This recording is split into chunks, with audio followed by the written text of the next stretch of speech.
I do really love that sign. So Aaron would have loved to be here tonight. He got COVID about 2 days ago, so he's really sad he couldn't make it.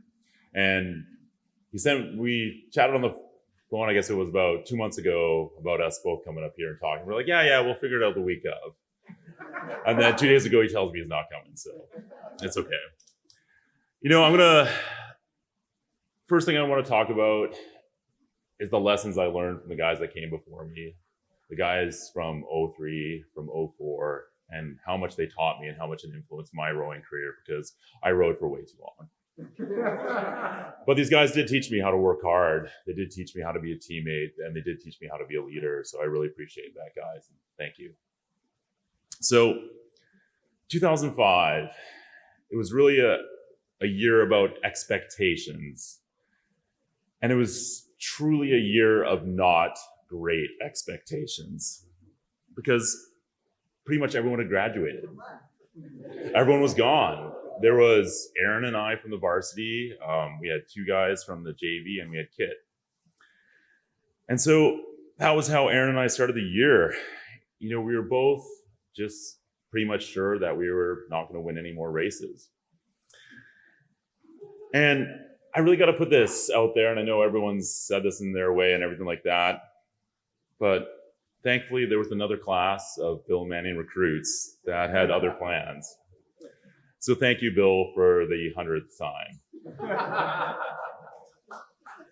So we did a Cox 4 at Head of the Charles that year, basically because we didn't want to race Princeton yet.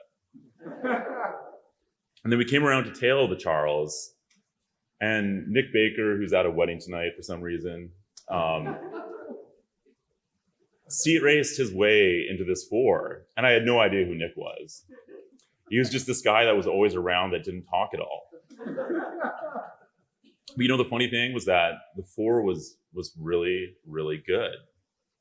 And we went and won that, faster than we were the year before with Kip and the crew. And tailwind.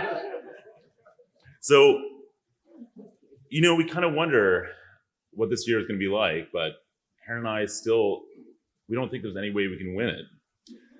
But we have these young guys that are here, and they keep pushing, and we just keep telling them, let's just work harder. And we start doing 2-a-days every day. And these young guys don't know any better, and they just do it with us.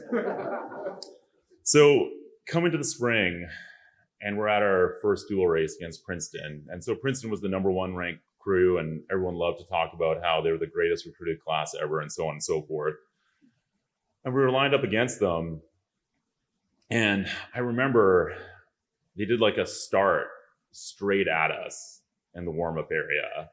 And Kit, being totally aware of what's going on, got us out of the way. And I was like, did they just seriously do a start straight at us to try and intimidate us? Who are these guys? And we went into that race, and we won it by 5 seconds, and we got to the end of it. And I honestly have to say, the only people that were more surprised than Princeton was Aaron and I, because we were still winning. So it was a pretty special season and pretty incredible. And I can talk about the different races and everything that happened, but I just love the final, our final national championships. We're pushing off, getting ready to go on the water. And Harry says to us, all you have to do is be stubborn, be persistent, and keep doing what you've been doing all year. And that was all he said. And we went out there and did it. So it's pretty special.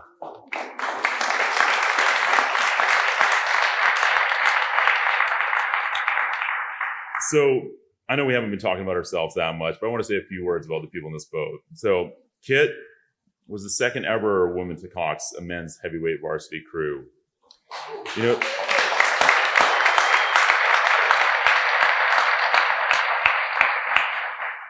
There was a lot of pressure that came on that year and a lot of stuff going on, but somehow she was able to deal with all of it and keep us focused. So it's quite special.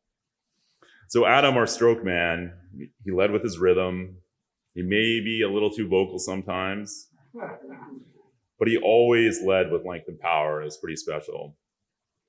So we had Brody Buckland. So unfortunately, Brody is also not here tonight because his law firm that he's with in Australia is in this massive case. And I was like, I told him to settle, but he wasn't willing to settle and wasn't willing to come.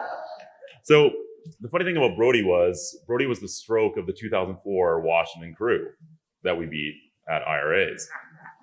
So all I can say is, I guess he decided that he couldn't beat us, so he may as well join us.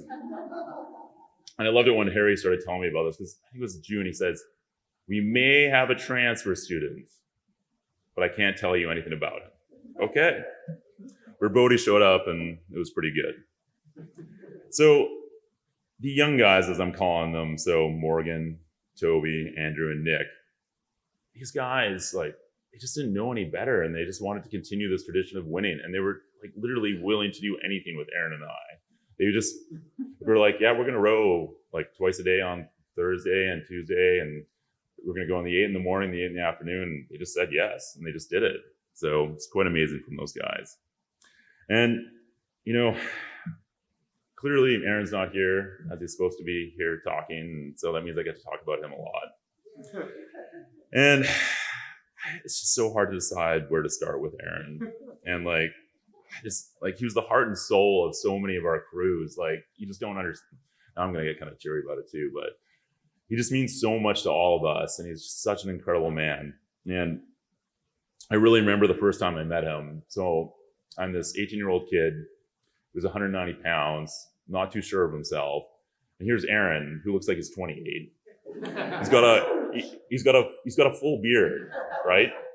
And I'm just like, oh my God, who is this person? And then he just comes up and he hugs me. And he says, nice to meet you, brother. And anyone here that's had a hug from Aaron know it's actually the world's best hug. And it's just kind of how he is. He's just such an incredible person. And you know, coming into that year, I just can't emphasize how much of a leader he was and how much I still try and learn lessons from him about how he led. So he was in the boathouse every single morning that year. He said to everyone on the squad that if they wanted to row with him in the pair, he'd row with them in the pair. And he did that. And it just wasn't those things about rowing.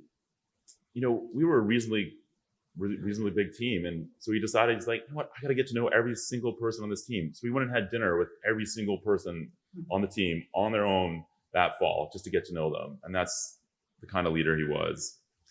You know, and I've rowed in a lot of crews and rowed with a lot of people, and he's easily the strongest and most dedicated person I ever got to row with. So I really miss Aaron. I wish he was here tonight with us. I know he wants to be, and he's sad he couldn't come. So thanks, Aaron.